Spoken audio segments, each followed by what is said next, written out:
ছাত্রছাত্রীরা আশা করি তোমরা সকলে খুব ভালো আছো। তো দেখো, এই তো বলাটা হচ্ছে আমার বদ অভ্যাস আর কি। এটা আমি ক্লাসেও একই রকম করি, আর মানে দেখতেই পাচ্ছ ভিডিও করতে গিয়ে বারবার বলি আর কি, ব্রেনটাকে রিফ্রেশ করে।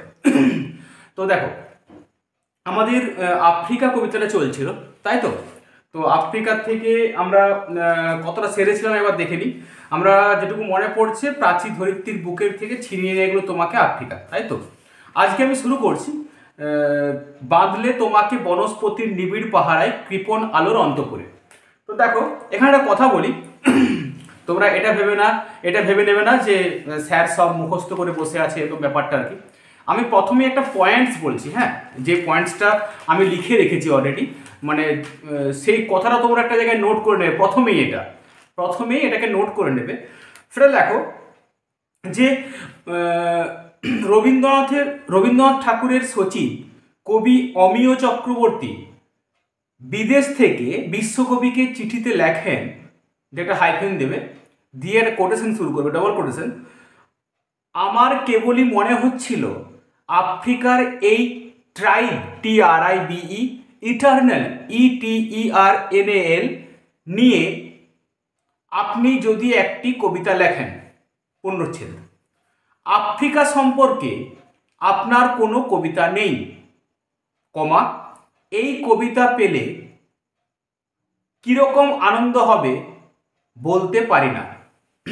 কোটেশন শেষ, একটা পূর্ণচ্ছেদ। আমি যেখানে কমা বললাম সেখানেই কমা দেবে, যেখানে পূর্ণচ্ছেদ বললাম সেখানেই পূর্ণচ্ছেদ দেবে। ওকে, তো চলো শুরু করি। এরপরে দেখো, আমরা আই ভাবতে শুরু করছি, বাঁধলে তোমাকে বনস্পতির নিবিড় পাহারায়। আমরা কি দেখেছিলাম? মহিসঞ্চরণ বা কন্টিনেন্টাল ড্রিফটের কারণে আফ্রিকা অন্যান্য মহাদেশ থেকে বিচ্ছিন্ন হয়ে গেছে, এই তো। তো সবার থেকে যখন আফ্রিকা আলাদা হয়ে গেছে, তখন কি হলো? আফ্রিকা কোথায় আছে? আমি বলেছিলাম যে একদিকে চলছে আধুনিক যুগের সূচনা, যে আধুনিক যুগ থেকে অনেকটা দূরে আফ্রিকা। কেন না? আফ্রিকা অন্যান্য মহাদেশ থেকে বিচ্ছিন্ন। তো আফ্রিকা কোথায় গড়ে উঠছে? না, বনস্পতির নিবিড় পাহারায়। বনস্পতি, আরে বড় গাছগুলোকে বনস্পতি বলে। তো আফ্রিকা গড়ে উঠছে কোথায়? এক কথায় মনে রাখো, বড় বড় গাছ সম্বলিত একটা জায়গায়, অর্থাৎ একটা গভীর জঙ্গলের মধ্যে। আফ্রিকা মহাদেশ গড়ে উঠছে একটা গভীর জঙ্গলের মধ্যে। কবি এখানে কি বলছে? তোমাকে বনস্পতির পাহারায় বাঁধলে, অর্থাৎ তুমি যেখানে গড়ে উঠছো সেখানে শুধু বড় বড় গাছ, যারা তোমাকে পাহারা দিয়ে আছে। এটা এক কথায় মিনিং কি? অর্থাৎ আফ্রিকা প্রকৃতির কোলে গড়ে উঠছে। কৃপণ আলোর অন্তপুরে। দেখো, এই কৃপণ আলোর অন্তপুরে, কৃপণ কথাটা বোঝাতে গিয়ে তোমরা জানলে অবাক হয়ে যাবে, আমি বলছি পুরো ঘটনাটা। কৃপণ আলোর অন্তপুরে, অন্তপুর মানে হচ্ছে অন্দরমহল। অন্দরমহল মানে ঘরের একদম গভীর জায়গাটা, একদম মনে করো একটা বড় দোতলা বাড়ি, তার একদম ভিতরের অংশটা। একটা জায়গাতে যদি বড় বড় গাছ থাকে, সেখানে আলো প্রবেশ করতে পারবে? প্রবেশ করতে পারবে না, কারণ গাছের ডালপালা সমস্ত কিছু কি হবে? আফ্রিকাকে, মানে নিচের অংশটাকে পুরো ছায়া করে রাখবে। আচ্ছা, তাহলে তো কবি বলতে পারতেন যে কৃপণ কথাটা ব্যবহার করলো কেন? এটা মানে এই যে কৃপণ শব্দটা না, এটা আমার একটা স্টুডেন্ট আমার মাথায় কিন্তু নিয়ে এসেছিল, যে এটার মিনিং কিন্তু এরকম, স্যার এরকম হতে পারে। কি করে? দেখো, কৃপণ মানে কি একবারই খরচ করে না? এই কথাটা সে আমাকে বলেছিল। এক্স্যাক্টলি, ও রাইট বলেছিল আমাকে। কেন? কৃপণ যে খরচ করে কিন্তু কম, কিন্তু খরচ তো করে। এই ভাবনাটা, আই স্যালুট হার, যে এই ভাবনাটা ও আমার মাথার মধ্যে ঢোকায়। তো এটা আমার একটা বৈশিষ্ট্যই, যে আমার মাথার মধ্যে কেউ কিছু ঢোকালে যতক্ষণ না তার কনসেপ্ট আমার মাথায় ক্লিয়ার হচ্ছে, আমি তো ছাড়বো না। তো সঙ্গে সঙ্গে আমি পড়তে শুরু করি, এবং কৃপণ শব্দটার কত রকম অর্থ হয় সেটা বের করবার আমি চেষ্টা করি। তো আমি কি দেখলাম যে ঠিক আফ্রিকা বড় বড় গাছের পাহারায় আছে, বড় বড় গাছ দিয়ে আফ্রিকা ঢাকা হয়ে আছে, যেখানে আলো প্রবেশ করতে পারছে না। কিন্তু কবি বলছেন কৃপণ আলোর অন্তঃপুরে। কৃপণ মানে আলো কি একদমই প্রবেশ করছে না? প্রবেশ করছে কিন্তু কম। তাই তোমরা আলো প্রবেশ করছে না এই কথাটা লিখে দিলে কিন্তু ভুল হবে। অর্থাৎ আলোর প্রবেশ আছে কিন্তু কম, কারণ বড় বড় গাছের ডালপালার ফাঁক দিয়েও আলো কিন্তু প্রবেশ করতে পারে।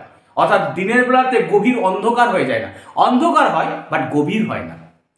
আচ্ছা, তাহলে কৃপণ আলোর অন্তঃপুরে আমরা এক কথায় কি বুঝবো? যে সেখানে পরিপূর্ণ আলোর আভাস ছিল না। তাহলে এই স্তবক থেকে আমরা কি বুঝছি? আফ্রিকা অন্যান্য মহাদেশ থেকে বিচ্ছিন্ন হলো, প্রকৃতি তার নিজের সৃষ্টির কারণে বারবার বাধা নাড়া দিচ্ছিল, এবং কন্টিনেন্টাল ড্রিফটের কারণে অর্থাৎ মহাসঞ্চরণের কারণে যে ভৌগোলিক তত্ত্ব আছে, যে কারণে আফ্রিকা অন্যান্য মহাদেশ থেকে বিচ্ছিন্ন হয়ে গেল। এখানটা একটা কি অন্যান্য মহাদেশের সঙ্গে আফ্রিকার কি পার্থক্য হচ্ছে না? অন্যান্য মহাদেশে যখন নবজাগরণ চলছে, আফ্রিকা তখন প্রকৃতির কোলে গড়ে উঠছে, অর্থাৎ আফ্রিকাতে নবজাগরণের কোনো ছোঁয়া পৌঁছায়নি। আচ্ছা বলো তো, নবজাগরণ কারা করছে এখানটা মনে রাখবে? সাম্রাজ্যবাদী শক্তি, শিল্পপতিরা, ধনী ব্যক্তিরা, যারা আধুনিকতার ছোঁয়া নিয়ে আসছে। নেক্সট, এরপরে দেখো কবি কি বলছেন, সেখানে নিভৃত অবকাশে তুমি সংগ্রহ করছিলে দুর্গমের রহস্য।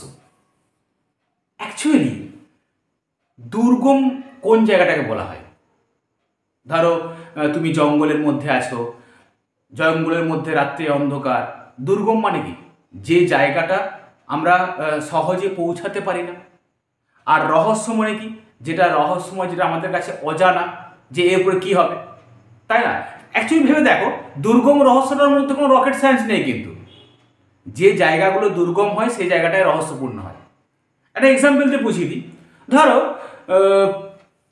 তুমি মনে করো একটা রাত্রেবেলাতে একটা গভীর জঙ্গলের মধ্যে দিয়ে যাচ্ছ, যে জঙ্গলটা তোমার কাছে সম্পূর্ণ অপরিচিত, অজানা এবং অচেনা। তো তুমি কি করছো? তুমি কিছুই করছো না। তুমি যখন যাচ্ছ দেখছো যে গোটায় উঁচু আপ ডাউন আছে, আর গভীর জঙ্গল, ঝিঝি পোকা ডাকছে। জায়গাটা কেমন? দুর্গম। এই দুর্গম জায়গাটা তোমার মনের মধ্যে কি নিয়ে আসছে? একটা রহস্য। কি? চোর নেই তো? কেউ হয়তো ভাববে আরে ভূত নেই তো? এই যে ভাবনাগুলো, এই যে রহস্যময়তা, এই রহস্যময়তার মোড়কে কে মোড়া আছে? আফ্রিকা। কারণ আফ্রিকা কোথায় গড়ে উঠছে? প্রকৃতির কোলে। সেখানে কি খাবার সংগ্রহের জায়গা? প্রকৃতি। বেঁচে থাকার উপায়? গাছের ডাল কিংবা গাছের ছায়া দিয়ে ঢাকা একটা জায়গা। তোমাকে বাঁচতে হবে কার সঙ্গে সংগ্রাম করে? প্রকৃতির সঙ্গে সংগ্রাম করে। অর্থাৎ আমরা এখানটাতে আভ্যন্তরীণ অর্থে এটা বলতে পারি, প্রকৃতি তার নিজের কোলে আফ্রিকাকে সন্তানের মতো বসিয়ে বড় করে তুলছে। তুমি যেহেতু প্রকৃতির কোলে বড় হচ্ছ, প্রকৃতি তোমার কে? মা। অর্থাৎ আফ্রিকার মাতৃরূপিণী ধরিত্রীর রূপটা কার? কে কে নিয়েছে? মাতৃরূপিণী ধরিত্রীর রূপ নিয়েছে আফ্রিকার জঙ্গলগুলো, অর্থাৎ প্রকৃতি। সেখানে নিভৃত অবকাশে তুমি, নিভৃত মানে একাকী, সেখানে তুমি কি করছো? একাকী। সেখানে তুমি দেখো, যেহেতু একদিকে নবজাগরণ চলছে, সাম্রাজ্যবাদী শক্তির একটা বিরাট অভিযান চলছে, সেখানে কি হবে? একটা প্রত্যেকটা মানুষের লোভ থাকবে, কাজের চাহিদা, নবজাগরণের ঢেউ বইছে, মানুষের উন্নতি হচ্ছে প্রচুর। আফ্রিকা জঙ্গলে প্রকৃতির কোলে আস্তে আস্তে গড়ে উঠছে, নিভৃতে, একাকী, সবার থেকে আলাদা এবং একাকী। সে কি হচ্ছে? নিভৃত মানে কি? অ্যাকচুয়ালি নিভৃত মানে নির্জন। আরে নির্জন মানে সেখানে কোনো হট্টগোল নেই, যন্ত্রের আওয়াজ নেই, চিৎকার চেঁচামেচি কিছু নেই। আর নিভৃতে নিভৃতে আফ্রিকা একাকী, আফ্রিকা একা। কারণ কি? আফ্রিকা অন্যান্য মহাদেশ থেকে বিচ্ছিন্ন, তাই সে একা। আর নিভৃতে মানে একাকী, প্রকৃতির কূলে গড়ে উঠছে। স্যার নিভৃত শব্দটার অর্থ আর কি হতে পারে? নির্জন বলতে পারো, বিজন বলতে পারো, জনহীন বলতে পারো, যা অপশনে থাকবে তাই। আচ্ছা, এখান থেকে একটা শব্দ নতুন তোমরা পেয়েছো, অন্তপুর। অন্তপুর মানে আমি তৈরি করেছি অন্দরমহল। আচ্ছা, অবকাশ, এখান থেকে যে শব্দটা আছে, অবকাশ শব্দের অর্থ তোমরা করবে বিরাম বা ফুরসত বা অবসর বা ফাঁক। ঠিক আছে। আচ্ছা, দুর্বোধ্য মনে হচ্ছে যেটা তোমার দুর্গম মানে হচ্ছে তোমার দুর্বোধ্য। অ্যাকচুয়ালি দুর্বোধ্য তোমাদের দেওয়া আছে, দুর্গম দেওয়া আছে। দুর্গম মানে হচ্ছে দুর্বোধ্য, যা আমাদের বোধের যোগ্য নয়, যা আমরা জ্ঞান দিয়ে বুঝতে পারি না। এটাকে আরেকটা ভাষায় বলে দুর্গেয় বলে, দুর্গেয়টা শব্দটাও হবে, খুব সুন্দর একটা শব্দ এটা। আচ্ছা, তারপর দেখো এখান থেকে ওই চিনছিলে জলস্থল অবকাশের দুর্বোধ সংকেত। চিনছিলে আকাশের দুর্বোধ সংকেত। আমি ভুল বললাম, অবকাশ বলে ফেললাম। চিনছিলে জলস্থল আকাশের দুর্বোধ সংকেত, প্রকৃতির দৃষ্টি অতীত জাদু। Fantastic line. দেখো কোথায় আফ্রিকা কোথায় বড় হচ্ছে? প্রকৃতির কোলে। একটা শিশু, আফ্রিকাকে মনে করো একটা শিশু যার নাম আফ্রিকা, তার মাকে প্রকৃতি, নর্মাল বোঝো। একটা শিশু কি জন্মানোর পরেই বুঝতে পেরে যায় যে এটা আমার মা, এটা আমার বাবা, এটা আগুন, এটা হাত দিলে পুড়ে যায়, এটা ঠান্ডা লাগতে হয়? এই ফিলিংসগুলো কখন সে জানতে পারে? আস্তে আস্তে জানতে পারে। তাহলে আফ্রিকা যখন অন্যান্য দেশ থেকে আলাদা হয়ে গেল, তখন কি হলো? আফ্রিকা আস্তে আস্তে প্রকৃতির সঙ্গে অ্যাডজাস্ট করছে। অর্থাৎ প্রকৃতির কোন রূপ, প্রকৃতির কেমন রূপ, কোনটা ক্ষতিকর, কোনটা উপকারী, কি করলে আমি ভালোভাবে বাঁচতে পারবো, আফ্রিকাকে কে শেখাচ্ছে? তার মা প্রকৃতি। দেখো এই লাইনটার এটাই মানে, এই চলনটার কি বলছে? চিনছিলে জলস্থল আকাশের দুর্বোধ সংকেত। আফ্রিকার মানুষ যারা আছে ওখানে, তারা কোন জলটা উপকারী, কোন স্থলটা রাত্রে থাকার পক্ষে ভালো, আকাশ কেমন হলে আফ্রিকার ওই এরিয়াটার পরিবেশের কেমন ধরনের পরিবর্তন হবে, তার একটা সংকেত কিন্তু পাওয়া যাচ্ছে। কোথায় পাওয়া যায়? তার একটা সংকেত সংগ্রহ করছে আফ্রিকাবাসী। আরও ইজি দেখো, তোমাকে মনে করো আমি এই শহর থেকে অনেক দূরে একটা কোনো পাহাড়ি এলাকায় রেখে দিয়ে চলে এলাম, যেখানে তোমরা 3জন কি 4জন বন্ধু আছো। তোমাদেরকে রেখে দিয়ে চলে আসা মাত্রই তোমরা কি মারা যাবে? না, তোমরা ওখানেই থাকার জন্য অ্যাডজাস্ট করবে না? আরে বায়োলজি পড়ছো তো, তোমরা ওখান থেকেই সংগ্রহ করবে কোথায় খাবার পাওয়া যায়। এবারে কিছুদিন থাকতে থাকতে তোমরা বুঝতে পেরে যাবে যে কোন সময় কোন জন্তুটা আসে, কোন সময় কোন পতঙ্গটা আসে, কোন পতঙ্গের কামড়ালে কোন গাছের ছালটা লাগালে ঠিক হয়ে যায়। এগুলো তোমাদেরকে কে শিখিয়ে দেবে? তোমাদের অভিযোজন করার ক্ষমতাটা শিখিয়ে দেবে, যে তোমাকেও সেখানে কিভাবে অভিযোজিত হতে হবে। ঠিক আফ্রিকাবাসীকেও প্রকৃতি শিখিয়ে দিচ্ছিল, আকাশ কালো হয়ে এসছে, আকাশের অবস্থা এরকম, তোমাকে এই জায়গায় আশ্রয় নিতে হবে, তোমাকে বাঁচার জন্য এই ফলটা খেতে হবে, তোমার রোগ হলে তোমাকে এই কাজটা সারতে হবে। নেক্সট কি বলছে? প্রকৃতির দৃষ্টি অতীত জাদু। প্রকৃতির দৃষ্টি অতীত জাদু, এটা দারুণ একটা লাইন। দেখো আফ্রিকা কোথায় ছিল? আফ্রিকা কিন্তু পৃথিবীর চোখের আড়ালে ছিল। আর আফ্রিকাকে কে গড়ে তুলছিল? আফ্রিকাকে গড়ে তুলছিল প্রকৃতি নিজের মতো করে। ভালো করে বোঝো। তোমরা জানো যে তোমরা ভূগোল পড়ছো, তোমরা খুব ভালোভাবে জানো যে আফ্রিকার একদিকে আছে ঘন অরণ্য, আর একদিকে আছে সাহারা মরুভূমি, আর কালাহারির মতো একটা মরুভূমি আছে, যেখানে আফ্রিকার অরণ্য। তাহলে মরুভূমি আর অরণ্যে ঘেরা হচ্ছে আফ্রিকা। এখন দেখো মরুভূমি, জঙ্গল, এখানে কি থাকবে? প্রকৃতির যে ধরো যেগুলো মূল বস্তু, বন্য জন্তু থাকবে, হিংস্র পশু থাকবে। এরা কি করবে? এরা আফ্রিকার পরিবেশটাকে আরো দুর্গম করবে, তাই তো, আরো ভয়ঙ্কর করে তুলবে। ধরো একটা জায়গাতে নর্মালি তুমি ভাবো যে যেখানে হিংস্র পশুরা রয়েছে, হিংস্র সাপ রয়েছে, সব কিছুই হিংস্র। তোমরা জানো আফ্রিকাতে একটা মাছি আছে, যে মাছিটার নাম সেতসি। এই সেতসি মাছি যদি কাউকে একবার কামড়ায় না, মানুষটা ঘুমিয়ে মারা যাবে, শুধু ঘুমোবে। একবার কামড়ানো মাত্রই তার 15 মিনিট পরে থেকে তার ঘুম হবে, এবং এত ঘুমোবে যে সেই ঘুম আর ভাঙবে না। এবং তোমরা এটা জানলে আরও অবাক হয়ে যাবে, এর কোনো অ্যান্টিডোট নেই। অর্থাৎ সেতসি মাছি কামড়ালে তার কোনো অ্যান্টিডোট নেই, অর্থাৎ তোমাকে কোনো ওষুধ দিয়ে আর বাঁচানো যাবে না। এবং সেটা প্রথম আফ্রিকাতেই দেখা গিয়েছিল।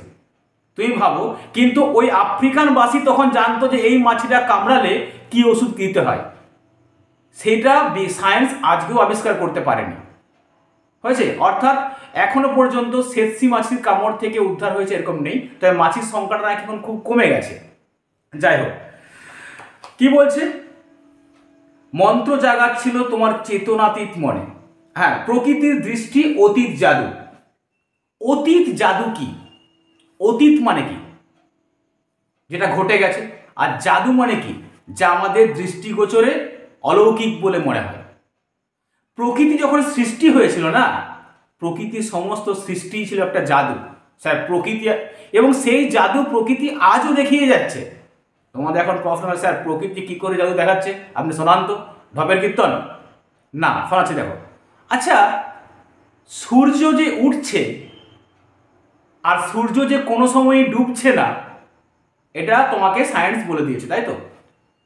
সূর্য তার যে সূর্যের থেকে যে এই যে আলোটা আসছে, এর উৎসটা কি স্যার? একটা ব্যাখ্যা, তোমরা একটা ব্যাখ্যা দেবে সায়েন্সে যারা পড়ছে, যারা ট্যালেন্টেড। হ্যাঁ, এই কারণে সূর্য আলো দিচ্ছে।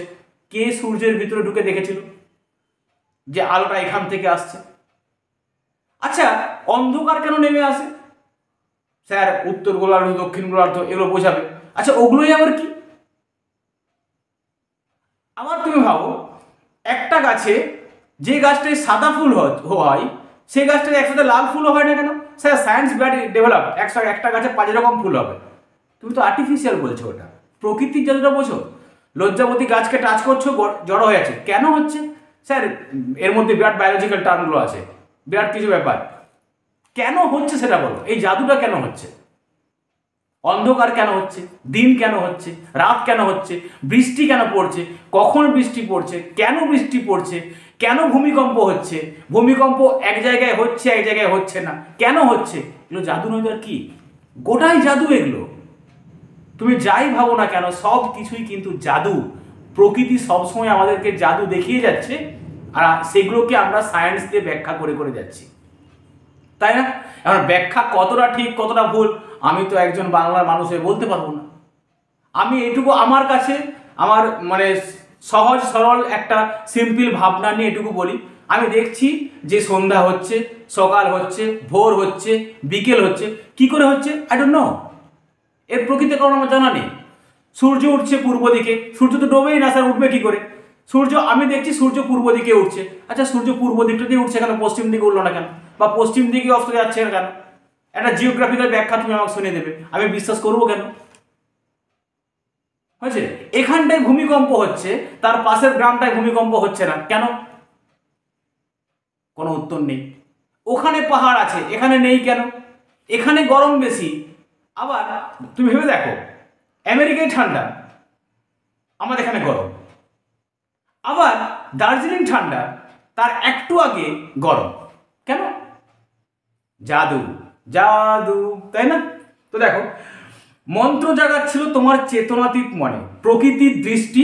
প্রকৃতি তোমাকে শেখাচ্ছিল কি, তার জাদুটা কি, অতীত জাদু। অর্থাৎ সভ্যতার লগ্ন থেকে, সভ্যতা যখন থেকে শুরু হয়েছে তখন থেকেই প্রকৃতি এই জাদু দেখিয়ে যাচ্ছে। এখন প্রকৃতির এই জাদু কে চিনতে পারবে না? যে প্রকৃতির সঙ্গে আছে। আচ্ছা, যারা শিল্প নিয়ে কলকারখানা করছে, আবার জাদু দেখো, কোথাও সোনার খনি আছে, কোথাও নেই কেন? এরকম কেন? সব জায়গায় থাকা কথা, কোথাও শুধু পেট্রোল বেরোচ্ছে আর কোথাও শুধু জল বেরোচ্ছে, কোথাও জল নেই কোথাও পেট্রোল আছে, কেন? এটা তো জাদু। তো বলছে চিনছিলে, মন্ত্র জাগাচ্ছিল তোমার চেতনাতীত মনে, আর বিদ্রুপ করছিলে ভীষণকে। দেখো, এখান থেকে আমি বিদ্রুপ মানে সরি, তোমাদেরকে এখান থেকে আমি যে অর্থগুলো তৈরি করেছি, আমি তোমাদেরকে সেই অর্থগুলো লেখাচ্ছি। সেটা হচ্ছে বিদ্রুপ শব্দের অর্থ আমি করেছি উপহাস, ব্যঙ্গ বা ঠাট্টা, এটা করেছি বিদ্রুপ। আর এটা মনে রাখার জন্য মনে রাখবে, আরে প্যাক দিই না, সেটা বলা হয় প্যাক দিয়ে কথা বলা। আর এখান থেকে সেরকম কিছু নেই। বিদ্রুপ করেছিল ভীষণকে। আফ্রিকাবাসী কি, যখন প্রকৃতিকে চিনতে শুরু করলো, তখন প্রকৃতির এই যে মানে ঝড় জল, একটা জন্তু জানোয়ারের প্রভাব, এই সব কিছুকে কি আফ্রিকানরা ভেবেছিল এটা নর্মাল, ইটস নর্মাল। তুমি যখন সাপের সঙ্গে থাকতে শুরু করবে, সাপটাকে তোমার ভয় পাবে না। আমাদের স্কুলে একজন স্যার আছেন যিনি সাপকে নিয়ে খুব কালচার করেন। আমরা সাপকে দেখলে ভয় পেয়ে যাই, উনি সাপটাকে ডিবার মধ্যে বন্দি করতে পারেন। ঠিক আছে, তো আমি এইসবগুলো দেখে মানে ধরো আমি সাপকে এমনি ভীষণ ভয় পাই, কিন্তু সেই স্যার সাপকে নিয়ে ইজিলি সব কিছু করতে পারেন, মানে ভেলকি দেখাতে পারেন যাকে বলা হয়, ওটা ওনার এক্সট্রা ক্রেডিট, তো আই স্যালুট হিম। কিন্তু প্রশ্নটা হচ্ছে ওনার ভয় লাগছে না, কিন্তু আমার ভয় লাগছে কেন বলতো? কারণ আমি সাপের সাথে অ্যাডজাস্টে নেই, আমার সাপের সাথে পরিচিতি নেই। কিন্তু সেই স্যারের জীবন সংগ্রামে বা জীবনে সাপের একটা বড়, ধরো সাপের সঙ্গে প্রায় দেখা সাক্ষাৎ হয়, সাপ তার বাড়ির আনাচে ঘুরে বেড়ায়, বা সাপের সঙ্গে তার একটা অ্যাডজাস্টমেন্ট আছে, এটাকে বলা হচ্ছে এটা কি, তার ভয়টা কেটে গেছে আর আমার মধ্যে ভয়টা রয়ে গেছে, তাই না? যে লোকটা শ্মশানে কন্টিনিউ ঘুমায় তার ভূতের ভয় লাগবে না, কিন্তু তুমি একদিন শ্মশানে ঘুমোতে যাও, তুমি ভূতের ভয় জড়ো হয়ে যাবে। তবে কি বলছে, বিদ্রুপ করেছিল ভীষণকে বিরূপের ছদ্মবেশে। বিরূপ মনে হচ্ছে শ্রীহীনকে বলা হয় বিরূপ, হয়েছে, শ্রীহীনকে বলা হয় বিরূপ, এটা আমি করেছি। আরেকটা লিখে রেখেছি কুরূপ। আর ছদ্মবেশ মানে কি? ছদ্মবেশ কখন নিয়ে হয়? আরে ডিসগাইজ মানে হচ্ছে এটা করবে, অর্থ যদি বাংলায় পড়ে আত্মগোপনের জন্য পরিধেয় ব্যস্ত, অর্থাৎ তুমি আত্মগোপন করার জন্য যে পোশাকটা পরছো সেটা তোমার যে নর্মাল লুক, তুমি নর্মালি যেমন দেখতে, তার থেকে যখন তুমি অন্য একটা লুকস নিচ্ছ। তোমরা জানো একটা ছেলে বা মেয়ে যখন মেকআপ করে সেটাও তার ছদ্মবেশ। কারণ কি? কারণ তুমি তোমার নর্মাল লুকসটাকে ঢাকা দিচ্ছ, মানে তুমি ছদ্মবেশে আছো। তোমার মুখে গোটায় ব্রণ হয়েছে, তোমার মুখ গোটায় হয়তো গায়ের রংটা একটু শ্যামলা, তুমি সেটাকে ব্রাইট করছো, ইটস মিন কি তুমি ছদ্মবেশ নিচ্ছ। অর্থাৎ ছদ্মবেশে মানুষ কি করে?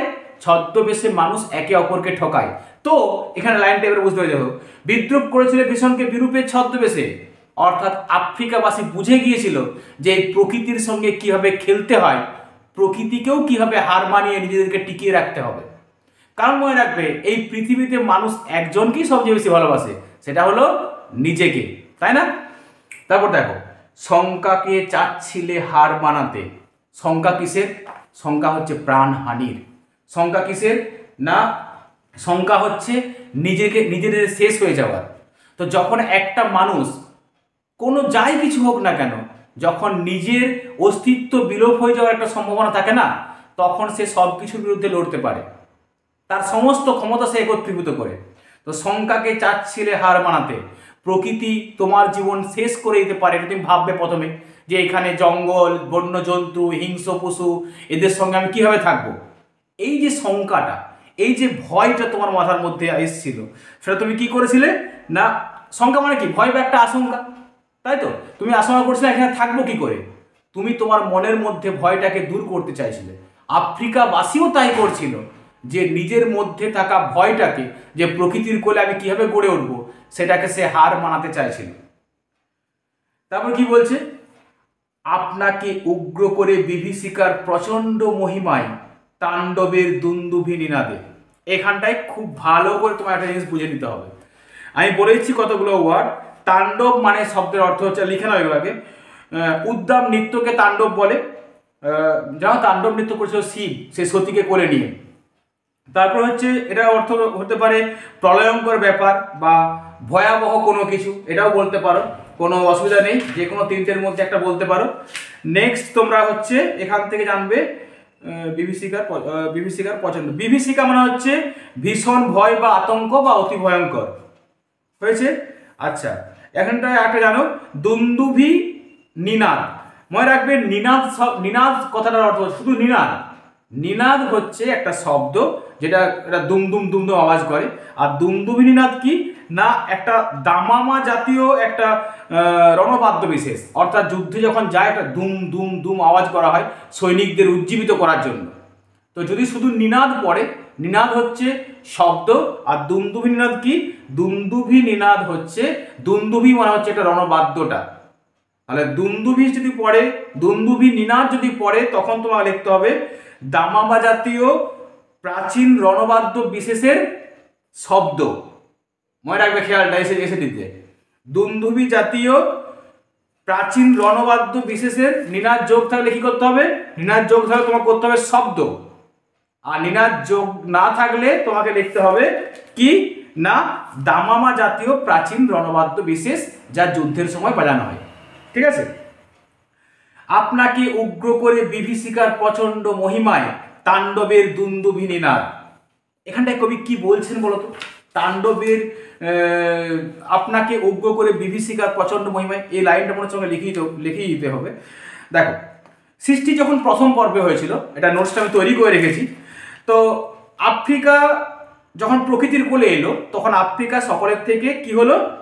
আলাদা হলো, এবং সে একটা প্রকৃতির একটা প্রতিকূল পরিবেশের মধ্যে নিজেকে গড়ে তুলছিল। তো প্রকৃতির মধ্যে যখন গড়ে তুলছিল তখন এখানে আরেকটা শব্দ বলতে, উগ্র শব্দের প্রকৃত ডিকশনারিক্যাল মিনিং হচ্ছে কর্কশ।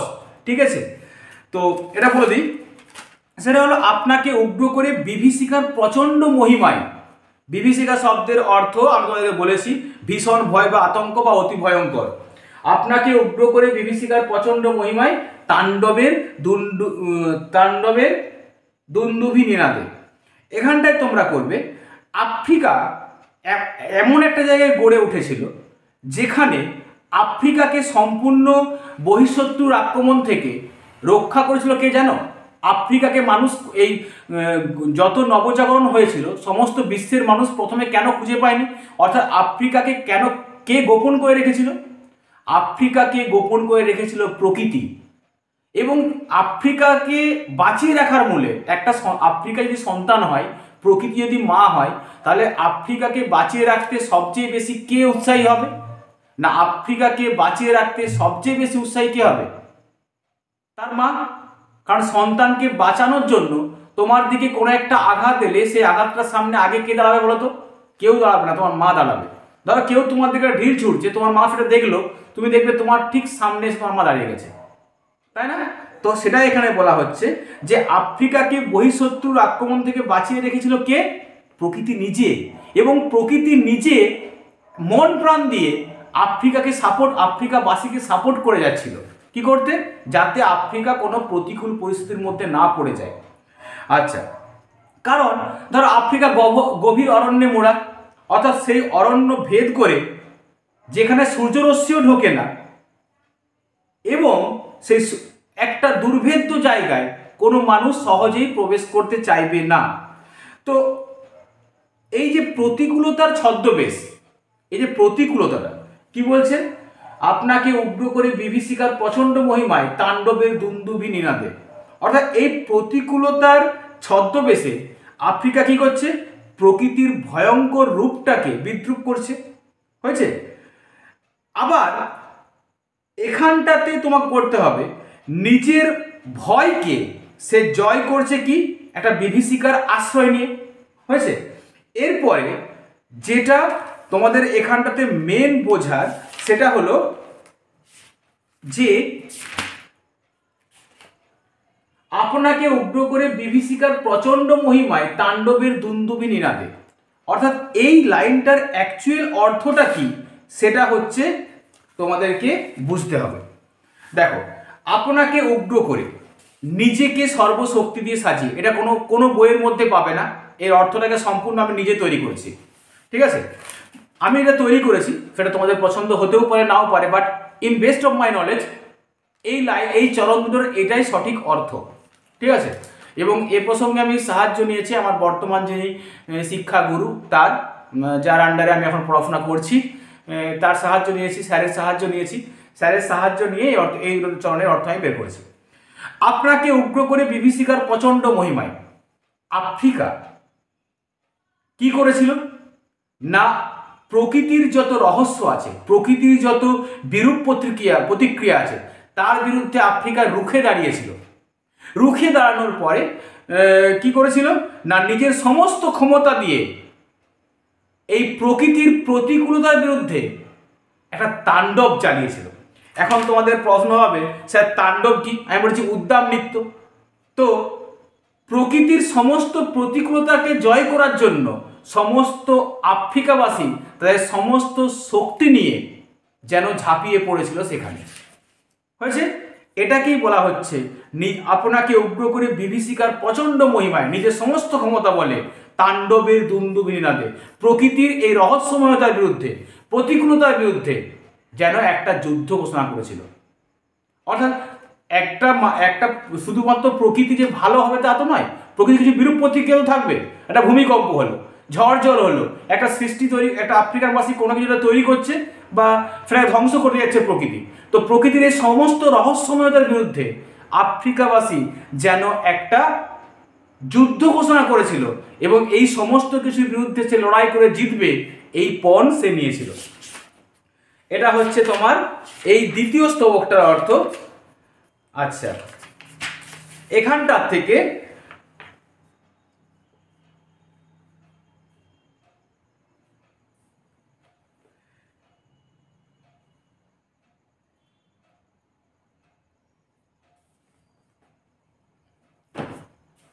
থেকে ইম্পর্টেন্ট প্রশ্ন যেটা হয় সেটা হচ্ছে মন্ত্র জাগাচ্ছিল তোমার চেতনাতীত মনে। যেখান আমি যে কোশ্চেনগুলো করেছি আমি বলেই দিচ্ছি, এই স্তবক থেকে আমি যে কোশ্চেনগুলো করেছি সেটা হচ্ছে মন্ত্র জাগাচ্ছিল তোমার চেতনাতীত মনে। তোমরা চাইলে এটা আমি দিয়ে দেবো, কিন্তু এটা কি বলতো, এটা আমি তৈরি করেছি, বাট এই তৈরিটা কি এখানে একটু লিখে রেখেছি, এখানে লিখে রেখেছি। অর্থাৎ আমি প্রত্যেক বছরই নোটস চেঞ্জ করি এবং যখন যেটা আমার ভালো লাগে, যখন যেটা মডিফাই করতে ইচ্ছে করে সেই মডিফাই করেছি। এখানে গোছানো নেই, এখানে শুধুমাত্র আমার রিসার্চটা আছে। অর্থাৎ আমি এই কবিতাটাকে নিয়ে যত পড়াশোনা করেছি তার ফলাফলগুলো আছে এবং সেটা এবছরের জন্য সম্পূর্ণ নতুন। তো এখান থেকে তোমরা যে নোটসগুলো হবে সেগুলো আমি তোমাদেরকে পাঠিয়ে দেবো। ওকে, কোনো চাপ নেই কিছু, তোমরা গ্রুপে আছো। যারা গ্রুপে নেই এখনো, অর্থাৎ যারা হয়তো ক্লাসে ইন্টারেস্ট পাচ্ছ বা যাদের ক্লাস ভালো লাগছে না, তারা গ্রুপ লেফট করে যাবে, এটাই স্বাভাবিক, বা আনসাবস্ক্রাইব করে দেবে। আর আমি একবারও বলিনি যে আমার চ্যানেল সাবস্ক্রাইব করতে হবে। ক্লাস ভালো লাগলে যদি মনে হয় স্যার ঠিকঠাক আছে তবে ক্লাস তোমরা থাকবে চ্যানেলে, আর না হলে আনসাবস্ক্রাইব করে বেরিয়ে যাবে। কারণ আমার এটা ব্যবসা তো নয়, জাস্ট আমার স্কুলের ছেলে মেয়েদেরকে একটু ডেভেলপ করার জন্য আমি এই চ্যানেলটা খুলেছি। আর এতে আমার অহংকারে কোনো বহিঃপ্রকাশ ঘটছে না, সেটাও আমি বলে দিলাম। তো এখান থেকে আমি যে প্রশ্নটা এবছর ইম্পর্টেন্ট মনে করছি সেটা হচ্ছে মন্ত্র জাগাচ্ছিল তোমার চেতনাতীত মনে। এই লাইন, এই চরণটাকে আমার মাথার মধ্যে খেলছে বারবার। আর প্রকৃতির দৃষ্টি, অতীত জাদু, মন্ত্র জাগাচ্ছিল তোমার চেতনাতীত মনে। এই দুটো কোশ্চেনকে আমি এবছর ইম্পর্টেন্টের জন্য রাখছি, মার্কস 3 এর জন্য। আর তোমরা জানো যে একটা নোটস তোমরা পাবে যেটা হচ্ছে ব্যাকআপ, সেই ব্যাকআপ নোটস আমি আফ্রিকা থেকে দিয়ে দেবো। হয়েছে? তো চলো আজ এ পর্যন্তই। ক্লাসে কোনো অসুবিধা থাকলে অবশ্যই আমাকে হোয়াটসঅ্যাপে লিখে জানাবে। হয়েছে? আর আমার হোয়াটসঅ্যাপ নাম্বার তোমরা যারা আমার চ্যানেলে আসো প্রায় প্রত্যেকেই জানো, আর যারা জানো না তাদের আর জেনে লাভ নেই। আমার যে কোনো ভিডিও সার্চ করবে, তার ডেসক্রিপশনে যাবে, দেখবে সেখানে হোয়াটসঅ্যাপ নাম্বার দেওয়া আছে। ঠিক আছে? তবে একবারই একটা প্রশ্ন একবারই পাঠাবে, রিপ্লাই সঙ্গে সঙ্গে পাবে না। রিপ্লাই পেতে 3 দিনও লাগতে পারে, 7 দিনও লাগতে পারে, বাট মানে কিন্তু রিপ্লাই তুমি পাবে। হয়েছে? আর অথেন্টিকেট প্রশ্ন করবে, ভুলভাল প্রশ্ন করবে না। হয়েছে? অথেন্টিকেট ভুলভাল প্রশ্ন বলতে তোমার বাস্তব প্রবলেমে পড়েছো, সেই প্রশ্নটার উত্তর করতে পারছো না তখন করবে। না হলে আলতু ফালতু একটা প্রশ্ন করছো যেটার উত্তর আমি করে দিলাম হয়তো, এবং তুমি সেখান থেকে কোনো জায়গার থেকে আরও উত্তরটা জেনেছো, সেখানে আমার সঙ্গে কন্ট্রাডিকশন লাগিয়ে দেবে, এটা তো হবে না। মানে একটা ঝগড়া লাগিয়ে দেবে, এটা তো হতে পারে না। তোমার যদি উত্তর জানা থাকে প্রশ্ন করবে না, আর যদি তোমার সত্যিই প্রয়োজন হয় তখন তুমি আমাকে অবশ্যই প্রশ্ন করতে পারো। তো চলো আজ এই পর্যন্তই, ধন্যবাদ। আর কি বলতে হয়, শুভরাত্রি, থ্যাংক ইউ। ওকে, চলো মন দিয়ে পড়াশোনা করো।